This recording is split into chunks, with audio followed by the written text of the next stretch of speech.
ડેડિયાપાડાના ધારાસભ્ય ચૈતર વસાવા તેમના પત્ની સહિત 8 જેટલા લોકો અત્યારે હાલ વડોદરા જેલની અંદર બંધ છે। વનકર્મી પર હુમલો કરવાની જે આખી ઘટના સામે આવી હતી એમાં જ કોર્ટે તેમને 7 વર્ષની સજા ફટકારી છે। પણ હવે આમ આદમી પાર્ટીના જે નેતા છે પાલ સાંકરિયા એ વર્ષા વસાવાને મળવા માટે પહોંચ્યા હતા। તે લોકોની લીગલ પ્રોસેસ અત્યારે હાલ ક્યાં પહોંચી છે એ દરેક વિષયને લઈને વિગતે વાત કરીએ। નમસ્કાર, હું હંસિની અને તમે જોઈ રહ્યા છો નિર્ભય ન્યૂઝ। ડેડિયાપાડાના ધારાસભ્ય ચૈતર વસાવા જ્યારથી જેલમાં ગયા છે ત્યારથી ક્યાંક આદિવાસી વિસ્તારની રાજનીતિ ગરમાઈ રહી છે। આપણે જોયું કે આમ આદમી પાર્ટીના નેતાઓ, આદિવાસી લોકો અને તેની સાથે જે બીજા રાજ્યમાંથી અલગ અલગ લોકો આવ્યા હતા એ દરેક લોકોએ ડેડિયાપાડાની અંદર ચૈતર વસાવાના સમર્થનમાં એક સભા કરી હતી। ત્યારે પણ ઘણી બધી વાતને લઈને હુંકાર કરવામાં આવ્યો હતો।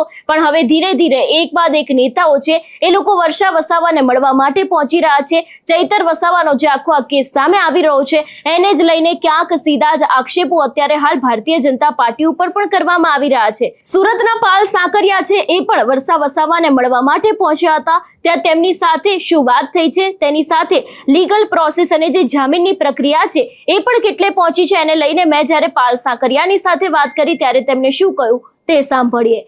અત્યારે મારી સાથે આમ આદમી પાર્ટીના નેતા પાયલ સાંકરિયા જોડાયા છે। પાયલબેન, તમે ગઈકાલે ચૈતરભાઈના ઘરે ગયા હતા, શું વાતચીત થઈ હતી? હા, વર્ષાબેનને મળી હતી, એમના બાળકોને મળી હતી। સંગઠનના બહેનો સાથે ચૂંટાયેલા જે બહેનો છે એમની સાથે ગઈ હતી।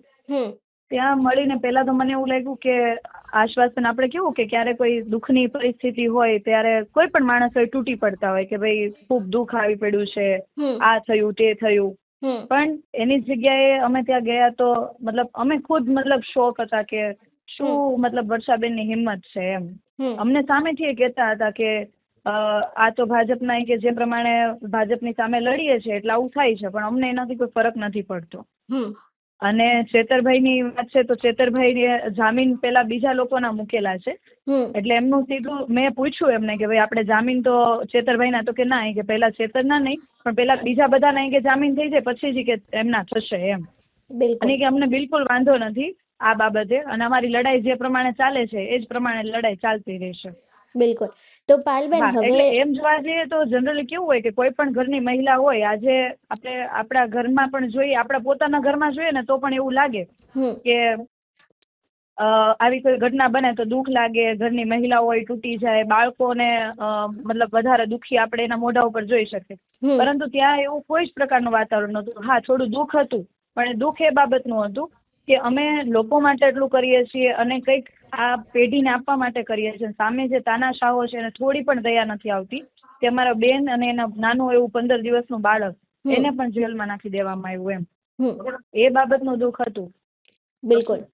પાયલબેન, તો તમારી ગઈકાલે જે રીતે વર્ષા વસાવાની સાથે વાતચીત થઈ, લીગલ પ્રોસેસ અત્યારે ક્યાં પહોંચી છે? લીગલ ટીમ અમારી કામ કરી રહી છે અને બીજા જે ચેતરભાઈની સાથે જે બીજા લોકો ગયા છે એમના જામીન ને એ બધી પ્રોસેસ ચાલે છે।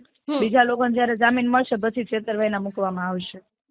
બિલકુલ બિલકુલ પાયલબેન, આપ અમારી સાથે જોડાય એ બદલ આપનો ખૂબ ખૂબ આભાર।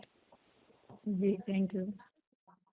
એટલે એક તરફ અત્યારે હાલ જે રીતે આમ આદમી પાર્ટીના નેતાઓ છે એ લોકો સીધા જ આક્ષેપો ભારતીય જનતા પાર્ટી ઉપર મૂકી રહ્યા છે કે ભાજપને ચૈતર વસાવા તેમની પાર્ટીમાં જોઈએ છે એટલા જ માટે થઈને આવા બધા પેતરા કરવામાં આવી રહ્યા છે। આની પહેલા પણ આપણે જોયું હતું કે ગોપાલ ઇટાલિયા હોય કે પછી ઈસુદાન ગઢવી હોય કે બીજા આમ આદમી પાર્ટીના નેતાઓ હોય, એ લોકો એક જ આક્ષેપ મૂકી રહ્યા છે કે ભારતીય જનતા પાર્ટી દ્વારા ચૈતર વસાવાને ઘણી બધી વખત ઓફરો આપવામાં આવી છે પણ ચૈતર વસાવા એ વાતનો સ્વીકાર નથી કરતા, એટલા જ માટે થઈને તેમને જેલમાં ધકેલવામાં આવ્યા છે। હવે આગામી સમયમાં જોવાનું એ પણ રહેશે કે ચૈતર વસાવાને લઈને જે રીતે સતત છેલ્લા ઘણા સમયથી આમ આદમી પાર્ટી મેદાને છે, ઘણા બધા એવા વિસ્તારો છે આદિવાસી કે જ્યાં એક બાદ એક આવેદનપત્ર આપવામાં આવી રહ્યા છે કે આ મામલાને લઈને આખી તપાસ કરવામાં આવે, ચૈતર વસાવાની જે આખી આ જામીનની પ્રક્રિયા છે એને જ લઈને જલ્દીથી જલ્દી કામ કરવામાં આવે એવી પણ વાત કરવામાં આવી છે।